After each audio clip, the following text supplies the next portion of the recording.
Taking your Bibles once again to Proverbs chapter 15. We're going to be looking at verses 16 and 17. Better is little with the fear of the Lord than great treasure and trouble therewith. Better is a dinner of herbs where love is than a stalled ox and hatred therewith. Chapter 16 and verse 8. Better is a little with righteousness than great revenues without right. The title is the second part of Thriftiness versus Extravagance. And just to recap of last week, these verses of Scripture provide us with a striking contrast that is puzzling to the mind of the natural man who is governed by the standards of the world. We have a tendency to allow the world to influence us more than it should, and it gets us many times in much problems and much trouble. The wise man tells us that those who learn to make do with what with what little they have, with an attitude of reverence for God, a loving atmosphere, and an honest pursuit of right living are much better off than those who are wealthy, have extravagant tastes, and are in righteousness in their business dealings. Since most Christians are not independently wealthy, they must they must learn which God has given you for the things that are most necessary. In order to be thrifty, an individual must learn how to handle their finances in a way that is pleasing to God. God's people must not be characterized by unnecessary extravagance. So what we want to look at this morning is the exercise of extravagance. Extravagance is when we spend money on things that we really don't need in order to satisfy our lust or impress others with our possessions. And I have run across many people like that. I'm not too sure about Christians, but I'm sure that there are some. Extravagant spenders don't understand Luke 16:15. So if you want to turn there, of course, we see there in verse 15, and he said unto them, Christ speaking here, ye are they which justify yourselves before men, but God knoweth your hearts. For that which is highly esteemed among men is an abomination in the sight of God. And I always say this, that if you're trying, you can fool me. You can fool the church, but you'll never fool God. See, that's the thing. We have to understand that. We are in His presence 24/7. We're never out of His presence. Even David says, if I make my bed in hell, you are there. See? If I make my bed with the righteous, you are there. So wherever we are, God's there with us. And He sees all and knows all. And how we constantly want to try to pull the wool over His eyes is beyond my understanding. I have been in a factory. I've been in situations that is worldly. And those who have never been in that position, they don't know how to handle it. They don't know how. I run across Baptist preachers. Did you ever work in a factory? No. Did you ever get drunk? No. So there's a lot of things they've never done that when you meet somebody that has done them, they're going to try to pull a wool over your eye. And if you're not ready for that or you can't see through that, then that's exactly what they're going to do. And we have to be a little wiser in that. Luke chapter 12. We'll look at what Jesus wisely said there. In Luke chapter 12 and verse 15, he said, And he said unto them, Take heed and beware of covetousness, For a man's life consisteth not of the abundance of things which he possesses. So those who engage in extravagant lifestyles are usually characterized by immorality and ungodliness. Now, I'm not going to take time to read it because of the time we spent already this morning, but I would encourage you to read Amos chapter 6 and verse 1 through 7. Read that, and you can see that there is immorality and ungodliness there. And the reason is because of their irresponsible and lustful behavior. Some people have been judged by God, such as Belshazzar, king of Babylon, in Daniel chapter 5. You can read that again if you haven't already read it. And the rich man who died and went to hell in Luke chapter 16, which, we were just there in Luke 16, and this is what I read at funerals because it's very pertinent there. But if we look at what happened here, and I'll comment on Belshazzar here in a minute. There was a certain rich man, which was clothed in purple and fine linen and fared sumptuously every day. And there was a certain beggar named Lazarus, which was laid at his gate full of sores, and desiring to be fed with the crumbs which fell from the rich man's table. Moreover, the dogs came and licked his sores. And it came to pass the beggar died and was carried by the angels into Abraham's bosom. The rich man also died and was buried.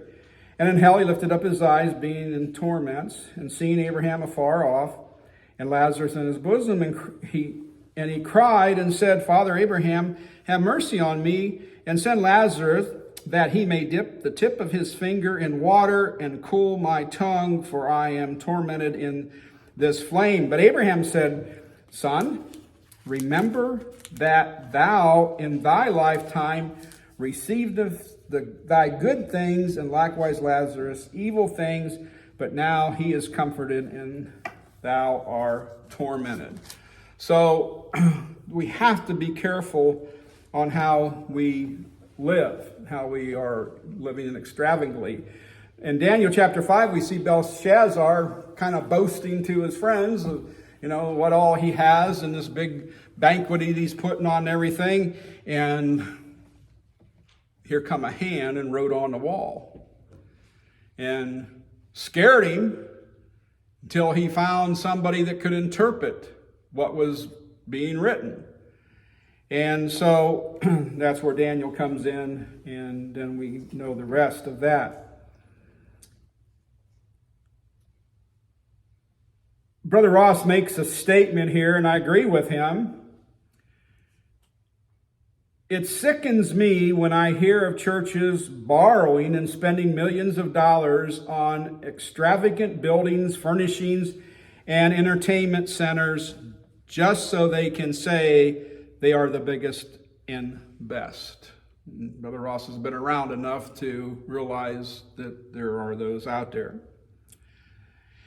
Extravagance among Christians fosters a spirit of pride and lust, which is very unlike the one whom they are called to follow, who made himself of no reputation and humbled himself. We'll just read the whole thing here. Philippians chapter 2. Philippians chapter 2, verse 7 and 8.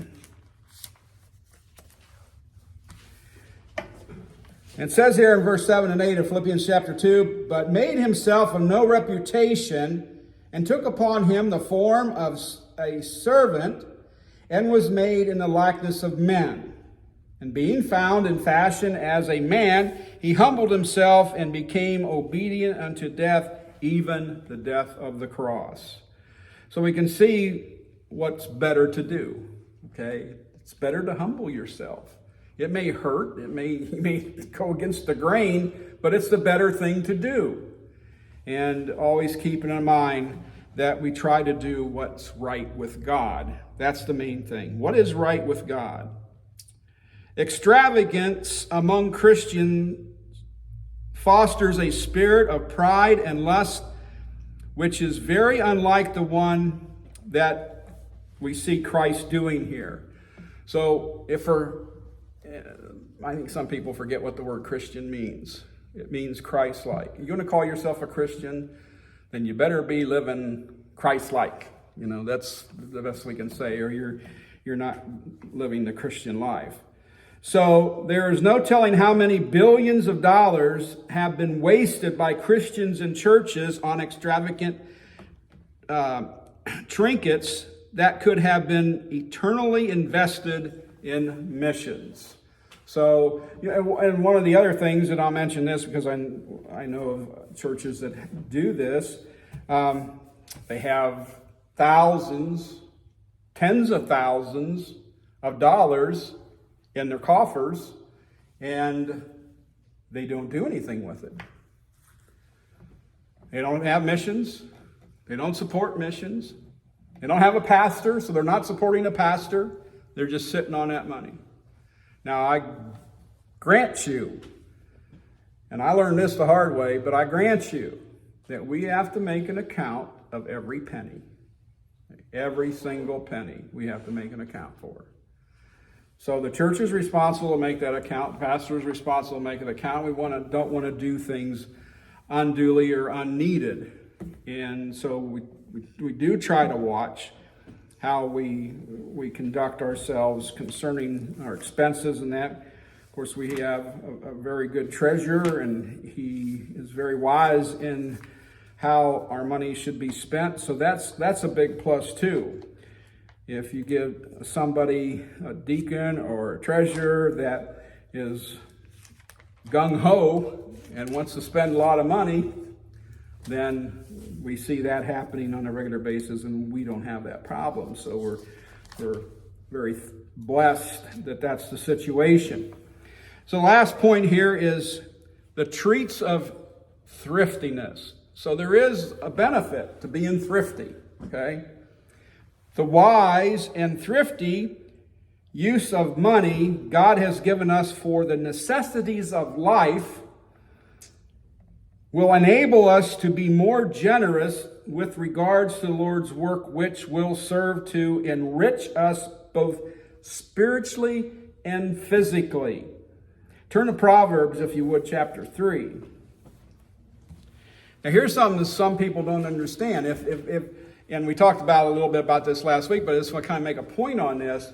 If you want to be, if you want to live and be enriched physically and spiritually, then the way you do that is to give God his tithe. Because like I said last week, it's his. And if you fail to do that, here's what most people don't understand. He's going to get it. He's going to get it one way or another. So he'd rather you give it to him willingly, and then there won't be any burden on you. And people don't understand that. There have been them come, well, I just can't do it. They come to me and say, well, I just can't do it. Well, he said they can't afford to do it. Well, my reply is, what I always got the reply, you can't afford not to. See, you can't afford not to. Because God's going to take it. And he's going to take it at the most inopportune time in your life. That's what's going to happen. So we see here in Proverbs chapter 3 and verse 9, honor the Lord with thy substance, and with the first fruits of all thine increase. So shall thy barns be filled with plenty, and thy presses shall burst out with new wine. Then look at chapter 11 and verse 24 and 25.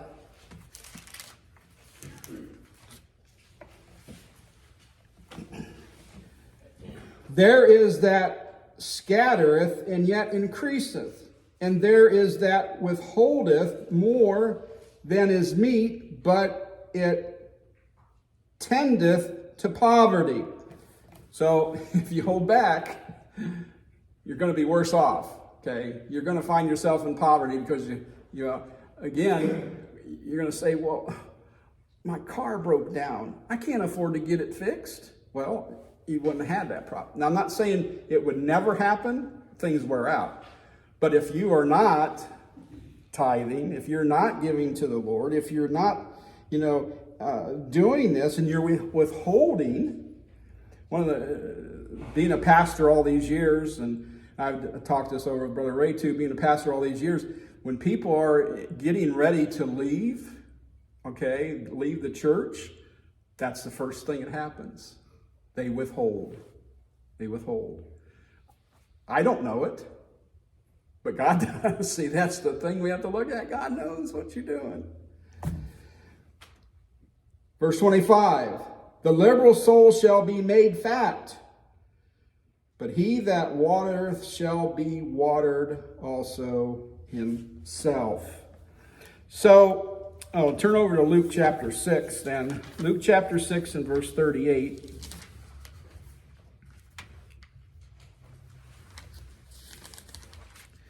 Luke chapter 6 and verse 38, here's what Christ says. Give, and it shall be given unto you. Good measure, pressed down, and shaken together, and running over shall men give into your bosom. For with the same measure that ye mete, withal it shall be measured to you again. So as my first pastors always said, you can take that to the bank, because there's no better way to increase your life, increase the things that you have by giving your share, what you're supposed to be giving to the Lord. If we implement thriftiness in our homes and instill the value of thrift in the hearts of our children, they will grow up knowing the value of money and the importance of its wise management. As a result, they will be assessed in society rather than burdens and liabilities. Many children are so accustomed to getting everything they want from doting parents, they grow up as irresponsible, and spoiled brats. So that's pretty much what happens when they get everything that they want. And again, I agree with Brother Ross when he made this statement. If more homes were governed by the character trait of thriftiness rather than extravagance, I am convinced that it would be a place of happiness and tranquility. When you have someone, or when I have to deal with someone, and maybe Brother Ray has done the same thing when I've had to deal with this situation, and when you hear that there's chaos in the home, when you hear that there's unsettled in the home, almost 100% of the time it comes back that there's a financial burden in the home. And that's what the problem is. It's all in that. So many domestic problems and resulting divorces can be tracked back to financial difficulties brought on by mismanagement of money and the extravagant spending. And I've heard people say, well, my children won't do without. And when they make that statement, it's already evident that they've overextended their budget. They've overextended what they have, and they are selfish toward their children. That's fine. But if you're going to be doing that and not giving to God, then you can expect. Okay? May God help us to be more thrifty. You're dismissed.